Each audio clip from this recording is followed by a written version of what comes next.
Welcome back. The Tanya today will be discussing chapter 41 in Likutei Amorim.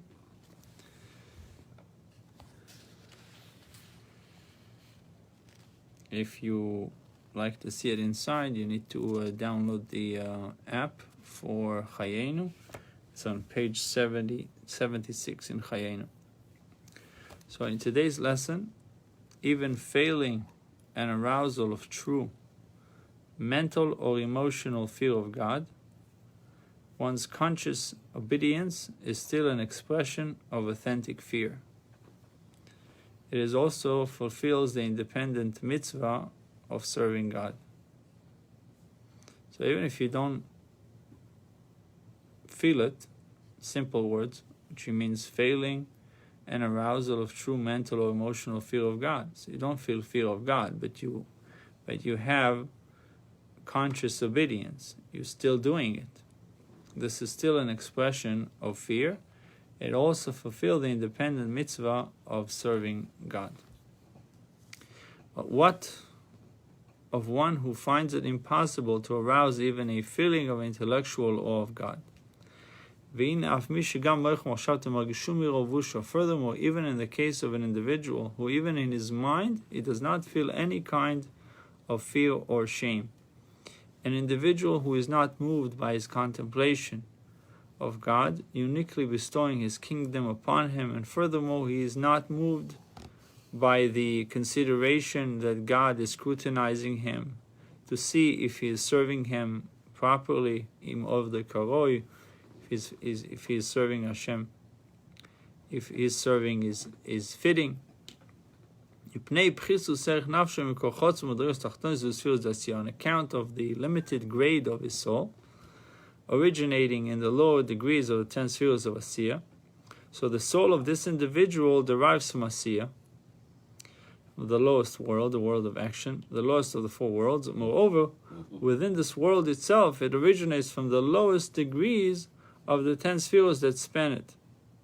Since his soul stems from such a lowly level, he finds it impossible to reveal within himself a sensitivity to godliness, to experience even an intellectual fear of God. Nevertheless, what his kavanah, his intention, doing his intent in his service, to serve the king. This is unequivocally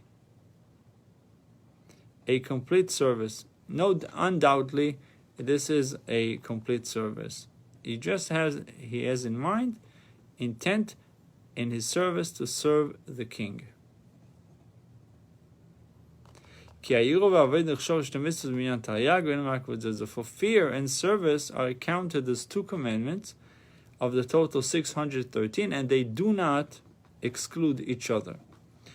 Although this individual fails to fulfill the commandment of fearing God, for fear must be felt in one's heart, and at the very least in one's mind, he is nevertheless able to fulfill the precept of divine service by studying Torah and performing the commandments with the intention that he is thereby serving his God, his king. Furthermore,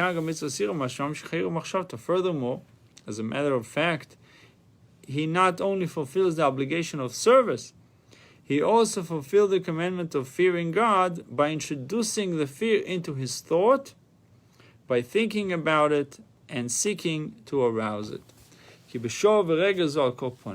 At that moment,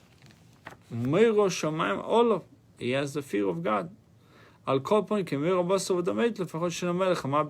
at this hour and moment, at any rate, there rest upon him the fear of heaven, at least like one's fear in the presence of an ordinary mortal, even not a king, who is watching him. Somebody's watching you.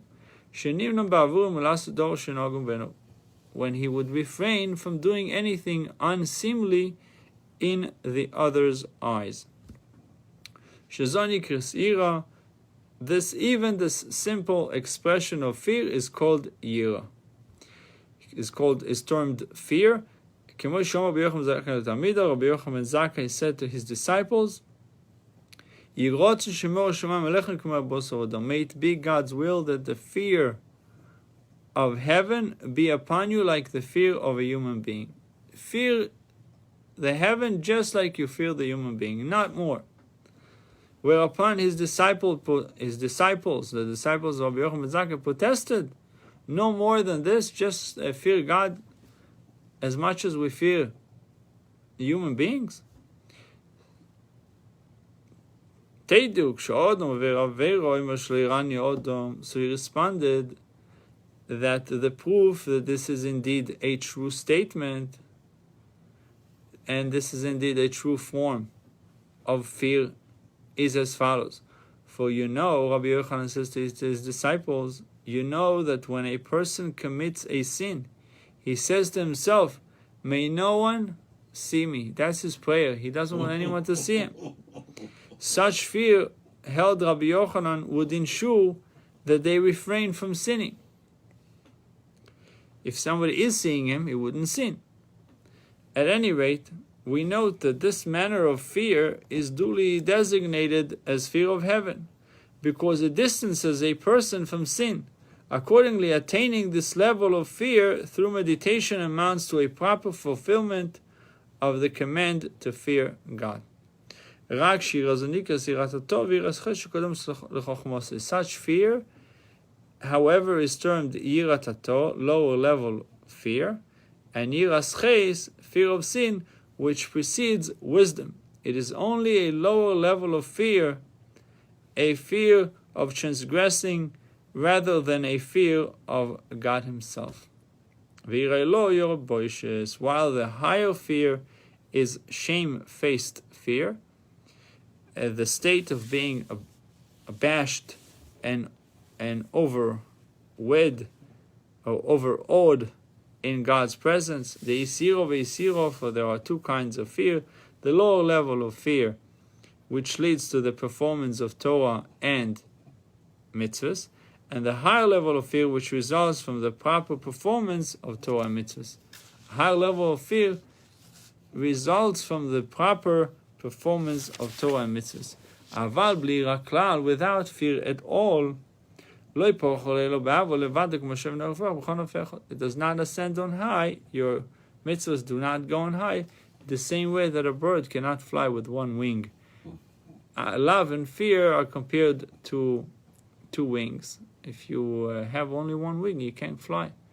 Without any fear at all, however, one's fulfillment of Torah and mitzvahs does not soar on high to the supernal sephiros through love alone, just as a bird cannot fly with one wing. For fear and love are two wings, as stated in Tikkun Ezayah. The spiritual wings of love and fear of God elevate the Torah and mitzvahs performed under the imputes to the spiritual sephiros. So it brings them higher, as explained in the previous chapters. When one lacks a fear of God and acts only out of love, he is operating with only one wing, making it impossible for his Torah and mitzvahs to soar on high. So you have to find a way to arouse within yourself love and fear. Similarly with yira on its own or fear alone, Yikon of Echad is but one wing. You cannot ascend on high. Your Torah mitzvahs cannot ascend with it on high, even though it is termed service of a servant, duly motivated by awe of fear. Even though it is termed service of a servant, duly motivated by awe or fear. But there must also be the service characteristic of a son. The service characteristic of a servant, that's the service motivated by fear.